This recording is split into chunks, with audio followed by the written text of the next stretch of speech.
How to log in ING Direct Online Banking account. Hello everyone, I am Vishaka and welcome to our channel. I will take you through the step-by-step process on how to log in ING Direct Online Banking account. Now, let's get right into the tutorial. Firstly, go ahead and open your preferred browser and in the search bar, search for myaccount.ing.com.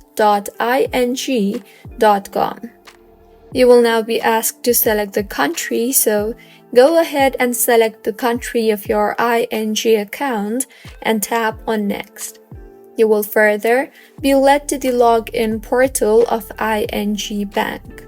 So, go ahead and enter your username and your password associated with your ING account, and if you want the device to remember your login details, then tap on the Remember My Username checkbox, and if you do not remember your login credentials, then tap on the Lost Your Login Details option and recover your login credentials. Once you have entered your login credentials, tap on the Login button, and with this, you will be successfully logged in to ING Direct Online Banking account. So, if you find this tutorial helpful, please like the video and do subscribe to our channel for more contents like this. Thank you for staying with us until the end.